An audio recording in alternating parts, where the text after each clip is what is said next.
Welcome back. आज का हमारा टॉपिक जो है वो रहेगा पार्चुरेशन। तो जैसे मैंने कल आपको बताया था, कल मैंने आपको प्लेसेंटा के बारे में पढ़ाया था और थोड़ा सा प्रेगनेंसी का मैंने कंसेप्ट दिया था। जैसे आप जानते हैं, ये जो प्रेगनेंसी होती है ये इंसानों के अंदर, फीमेल्स के अंदर इसका ड्यूरेशन जो होता है वो कितने टाइम का होता है, कल ही मैंने बताया वो 9 मंथ्स का होता है और इसमें 7 दिन ऊपर या 7 दिन नीचे भी हो सकते हैं। तो exactly 9 months plus minus 7 days हम जिसको कहते हैं। ठीक है, इस पीरियड को हम in other sense gestation period भी कहते हैं। जैसे मैंने आपको कल बताया, इसको हम जेस्टेशन पीरियड भी कहते हैं। ठीक है, तो जो ही जेस्टेशन पीरियड खत्म होता है तो क्या हो जाता है, 9 मंथ्स कंप्लीट होते हैं, पूरी तरह से बच्चा बन जाता है, तो जो है इनवॉलेंट्री कंट्रैक्शंस ऑफ यूट्रस जो है वो शुरू हो जाती है। इनवॉलेंट्री कंट्रैक्शंस ऑफ यूट्रस, ये यूट्रस की जो है, यूट्रस आप जानते हो मदर्स वॉम, इसके अंदर एक मसल होती है, इस मसल को हम कहते हैं मायोमेट्रियम। ठीक है, मसल लेयर, ये इनवॉलेंट्री मसल्स होती है, स्मूथ मसल्स जिनको हम कहते हैं, ये अंडर इनवॉलेंट्री कंट्रोल होती है। तो जो है ये मायोमेट्रियम की मसल्स जो होती है, इनकी इनवॉलेंट्री कंट्रैक्शन जो है शुरू हो जाती है यूट्रस की। इन इनवॉलेंट्री कंट्रैक्शंस होने की वजह से जो बच्चा होता है वो मां के वॉर्म से जो है बाहर आ जाता है। तो इसके बाहर आने को हम सिंपली पार्चुरेशन कहते हैं। तो पार्चुरेशन का मतलब होता है द एक्सपल्शन ऑफ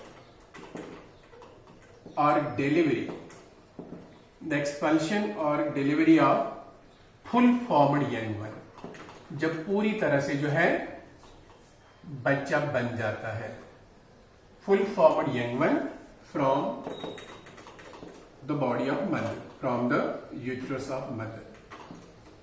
इस एक्ट को हम क्या कहते हैं, इस एक्ट को हम पार्चुरेशन कहते हैं, जिसको हम बर्थ कहते हैं, बच्चे का बाहर निकल आना। It starts by the involuntary contractions of uterus. So this called, it's called what we called as parturition. इसको हम पार्चुरेशन कहते हैं। अब ये पार्चुरेशन कैसे होती है, बर्थ कैसे होती है एक बच्चे की, इसका प्रोसेस, सारा प्रोसेस जो है, इसमें कौन कौन सी स्टेज होती है, वो मैं आपको पूरी तरह से इन डिटेल बताऊंगा। तो हम इसका प्रोसेस पढ़ेंगे पहले।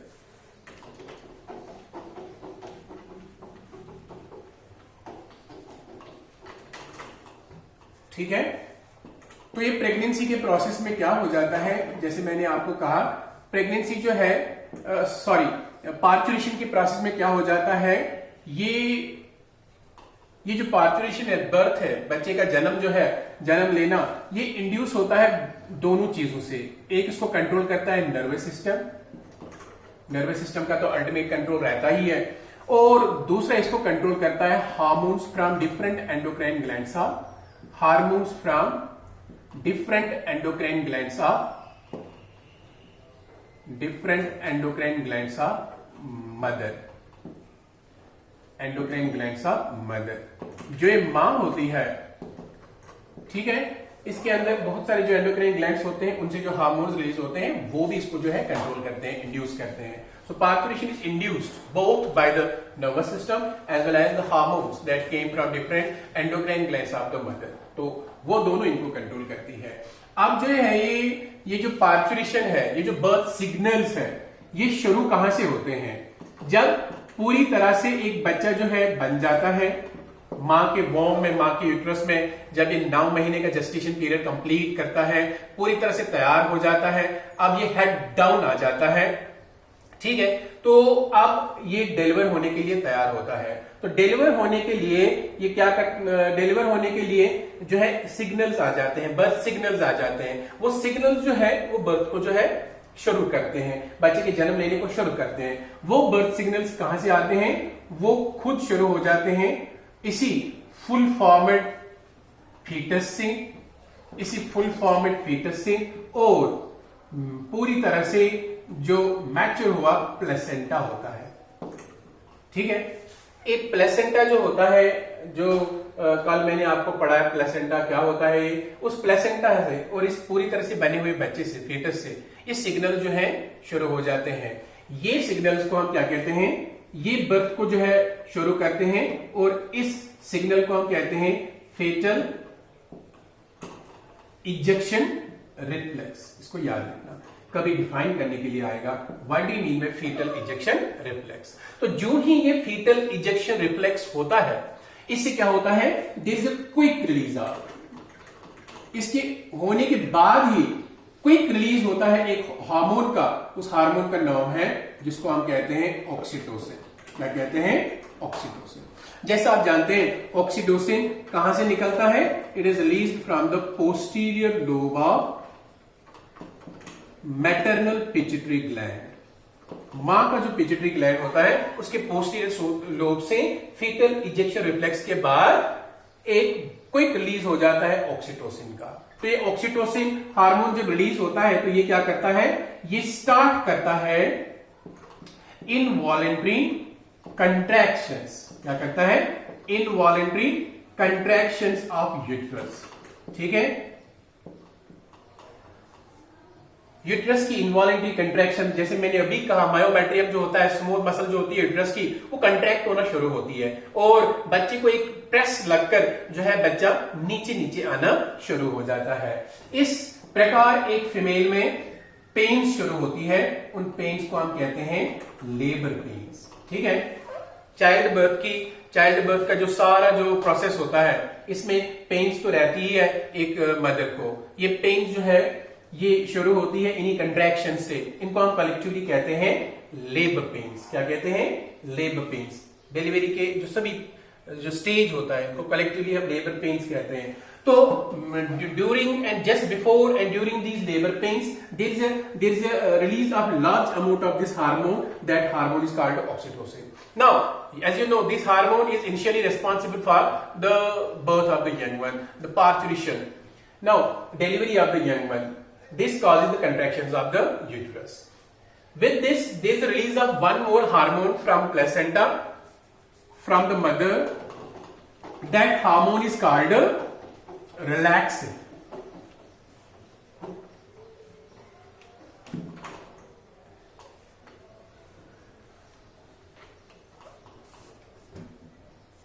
ठीक है, तो एक और हार्मोन रिलीज हो जाता है जिसको हम क्या कहते हैं, जिसको हम कहते हैं रिलैक्सिन। रिलैक्सिन का भी बहुत ही इंपॉर्टेंट काम होता है। रिलैक्सिन, ऑक्सीटोसिन के बाद जब रिलैक्सिन शुरू हो जाता है, जैसा आप जानते हैं कि मां का जो यूट्रस होता है, यूट्रस के नीचे एक जो नैरो सी एक जगह होती है, उस नैरो सी जगह को कहते हैं हम, इसको हम कहते हैं सर्विक्स। ये सर्विक्स जो होता है, ये पेल्विक गडल जो होती है, ये वाली गडल जो होती है, ये इसके अंदर से पास होता है। तो इसलिए इस सर्विक्स का जो है ब्रॉड हो जाना जरूरी है ताकि बच्चा जो है पूरी तरह से जो है प्रॉपरली डिलीवर हो जाए।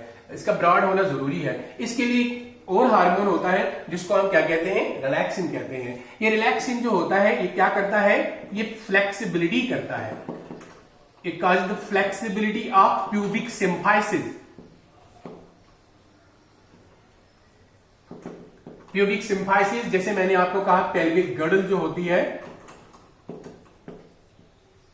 नीचे वाली जो गर्डल होती है, हिप गर्डल्स, इनके अंदर एक जोड़ सा होता है जिसको हम कहते हैं प्यूबिक सिम्फाइसिस।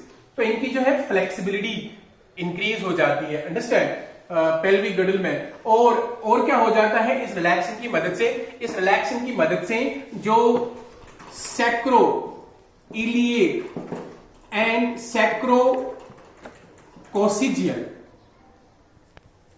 देखो ये आप आगे पढ़ोगे, चूंकि जो पेल्विक गर्डल होती है उस पेल्विक गर्डल के अंदर दो बोन्स होती है, लंबी बोन्स। हर एक सेपरेट बोन जो होती है तीन अलग अलग बोन्स की बनी होती है, ilium, ischium and pubis, understand. तो यहां पर जो है लिगामेंट्स होते हैं, लिगामेंट्स जो होते हैं जिन्होंने इनको आपस में लिंक किया हुआ होता है। तो सैक्रोइलियक एंड सैक्रोकोसिजियल लिगामेंट्स जो होते हैं, वो लिगामेंट जो है वो उनकी फ्लेक्सिबिलिटी जो है बढ़ जाती है। तो रिलैक्सिन का काम क्या होता है, ये प्यूबिक सिम्फाइसिस की फ्लेक्सिबिलिटी, सैक्रोइलियक एंड सैक्रोकोसिजियल लिगामेंट्स जो होते हैं उनकी फ्लेक्सिबिलिटी को जो है इंक्रीज करता है। इसकी वजह से क्या हो जाता है, there is complete dilation of cervix. अब सर्विक्स जो है वो डायलेट हो जाता है। जब सर्विक्स डायलेट हो जाता है तो बच्चा इस सर्विक्स से पास होकर थ्रू वजाइना जो है डिलीवर हो जाता है। ठीक है, अब ये सब होने के बाद कंप्लीट डायलेशन जब होती है इस सर्विक्स की, इसके बाद जो है लेबर पेन्स जो एक फीमेल में होती है वो खत्म हो जाती है। ठीक है, एक लंबा सा एक ड्यूरेशन होता है, लेबर पेन्स खत्म होती है पूरी तरह से, सैक्रोइलियक सैक्रोकोसिजियल लिगामेंट जो है डायलेट हो जाते हैं, फ्लेक्सिबल हो जाते हैं, रिलैक्स हो जाते हैं। तो ये सर्विक्स जो होता है, यूट्रस का जो नीचे वाला हिस्सा होता है सर्विक्स, ये पूरी तरह से डायलेट हो जाता है। डायलेट होने से बच्चा जो है इजिली बाहर आ जाता है। ठीक है, एक हार्मोन होता है जिसको हम कहते हैं कॉर्टिकोट्रोपिन रिलीजिंग हार्मोन। ये कॉर्टिकोट्रोपिन रिलीजिंग हार्मोन प्लेसेंटा से ही रिलीज होता है। प्रेग्नेंट फीमेल्स के अंदर क्या होता है, एक हार्मोन होता है जिसको हम कहते हैं कॉर्टिकोट्रोपिन रिलीजिंग हार्मोन, जो एक नॉन प्रेग्नेंट लेडी में असल में कहां से निकलता है, ये हाइपोथैलेमस से निकलता है। बट एक प्रेग्नेंट लेडी के अंदर प्लेसेंटा भी इसको रिलीज करता है। जब बच्चा पूरी तरह से मैच्योर हो जाता है, जब बच्चा पूरी तरह से जेस्टेशन पीरियड्स का जब खत्म होता है, 9 महीने को होता है, डिलीवर होने के लिए तैयार होता है, तो before and at the time of delivery there is a large increase in the quantity of this corticotropin releasing hormone. ये कॉर्टिकोट्रोपिन रिलीजिंग हार्मोन कहा जाता है कि एक क्लॉक को मेंटेन करता है। It maintains clock of parturition, clock of birth, कि एक बच्चा कब मैच्योर हो जाएगा और कब उसका डिलीवर हो जाना है, वो ये हार्मोन डिटरमाइन करता है। इसको हम कहते हैं कॉर्टिकोट्रोपिन रिलीजिंग हार्मोन। आपके एग्जाम में आ सकता है। तो ये क्लॉक मेंटेन करता है, प्रेगनेंसी क्लॉक मेंटेन करता है।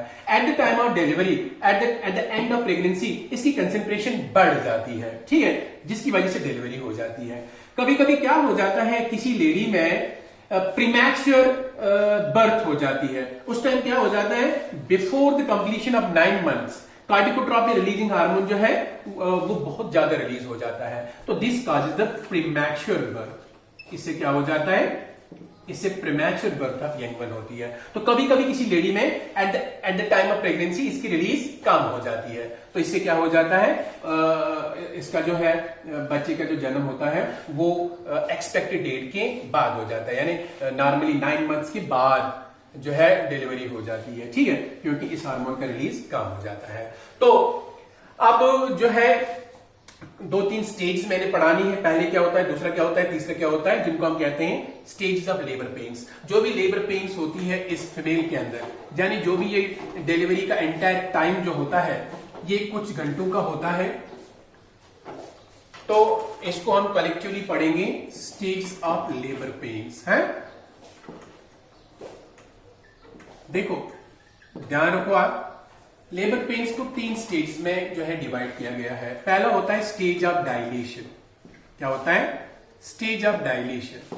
ये डायलेशन का स्टेज जो होता है ये कितने टाइम का होता है, ये लास्ट करता है 6 से 12 आवर्स तक। ठीक है, 6 से 12 घंटे तक ये चलता रहता है स्टेज ऑफ डायलेशन। इस स्टेज ऑफ डायलेशन में क्या होता है, it starts from the mild contractions of uterus. ये कहां से शुरू होता है, जब यूट्रस की माइल्ड कंट्रैक्शंस हो जाती है and till there is a complete dilation of cervix. अभी मैंने समझाया आपको, जब सर्विक्स जो होता है कंप्लीटली डायलेशन हो जाती है, उसकी डायलेशन ऑफ सर्विक्स, तो तब तक ही लॉस्ट करता है। ये पीरियड जो होता है एक लेडी का, प्रेग्नेंट लेडी का, इसमें उसको बहुत सारी लेबर पेन्स हो जाती है, अंडरस्टैंड, पेन हो जाती है। तो माइल्ड कंट्रैक्शंस ऑफ यूट्रस से लेकर कंप्लीट डायलेशन ऑफ सर्विक्स तक ये चलता रहता है स्टेज ऑफ डायलेशन। अब इसमें क्या होता है, इसमें this complete relaxation of the cervix. Cervix का जो है कंप्लीट रिलैक्सेशन हो जाता है। There is the rupture of जानते हो, ब्रेक डाउन होना ऑफ एमनियोटिक सैक। कल ही मैंने आपको पढ़ाया था, एमनियन होता है, उसके अंदर फ्लूइड होता है, उसको हम टुगेदर कहते हैं एमनियोटिक सैक, जिसके अंदर बच्चा होता है वो रप्चर हो जाता है, ब्रेक हो जाता है, और मां की जो वजाइना से फ्लूइड निकलना शुरू हो जाता है, जिसको हम कहते हैं एमनियोटिक फ्लूइड। ठीक है, जो बर्थ फ्लूइड्स होते हैं, जो फ्लूइड निकलते हैं डिलीवरी के टाइम, वो फ्लूइड रिलीज होना शुरू हो जाता है। तो 6 से 12 घंटे का ये टाइम होता है जिसमें पेन्स भी बहुत ज्यादा होती है। उसके बाद स्टेज ऑफ डायलेशन से क्या होता है, स्टेज ऑफ एक्सपल्शन। ये जो स्टेज ऑफ एक्सपल्शन होता है ये कुछ मिनट से लेकर 2-4 मिनट से लेकर कुछ घंटों तक भी ये चलता है। किसी किसी लेडी में कभी जो है बच्चा स्टेज ऑफ डायलेशन के बाद एक मतलब बहुत टाइम के बाद डिलीवर होता है, but this stage of dilation usually last for few minutes, ये कुछ मिनट तक चलता रहता है। इनमें क्या होता है, कभी कभी मैंने कहा ओकेजनली किसी में 1-2 घंटे लग जाते हैं इसमें, तो यूजुअली ये कुछ मिनटों का काम होता है। इसमें क्या होता है, स्टेज ऑफ एक्सपेल्शन में क्या हो जाता है, this starts from the complete dilation of cervix. कहां से शुरू होता है, जब कंप्लीट डायलेशन होता है किसका बच्चों, सर्विक्स का होता है, to the expulsion of young one. जब सर्विक्स पूरी तरह से डायलेट होता है, डायलेट होने के बाद जब बच्चा बाहर आ जाता है तब तक ये पीरियड लास्ट होता है, इसको हम कहते हैं स्टेज ऑफ एक्सपल्शन। अब इसके बाद क्या होता है, लास्ट स्टेज होता है जिसको हम कहते हैं आफ्टर बर्थ, प्लेसेंटल स्टेज में कहूंगा।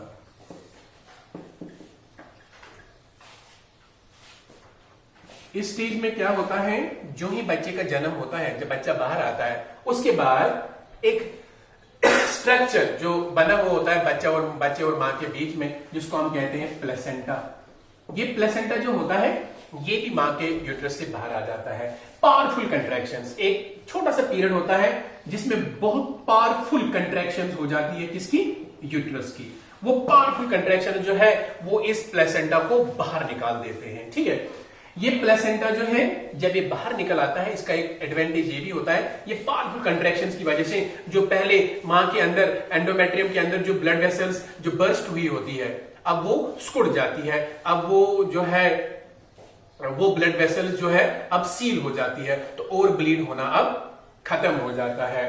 तो इस these are the complete stages of labor pains, stage of dilation, stage of expulsion, then there is placental stage, a very short time in which the placenta comes out. उसके बाद क्या हो जाता है, उसके बाद 30 से 35 दिनों में 30 से 35 दिनों में इस लेडी का, इस जो है मदर का जो यूट्रस होता है वो अपने नॉर्मल पोजीशन में आ जाता है। जैसा आप जानते हैं यूट्रस जो होता है, जिसका एक्चुअल साइज होता है ड्यूरिंग प्रेगनेंसी, जो बच्चा बड़ा हो जाता है उतना साइज इसका बढ़ जाता है। It can grow up to 100 times of its original size, जो इसका ओरिजिनल नॉन प्रेग्नेंट साइज होता है, ठीक है। तो ये अपनी नॉर्मल पोजीशन में आने के लिए कितना टाइम लेता है, 30 से 35 दिन तक इसको लग जाते हैं। उसके बाद ये नॉर्मल पोजीशन में आ जाता है। So that's all about this parturition. Tomorrow we'll take lactation.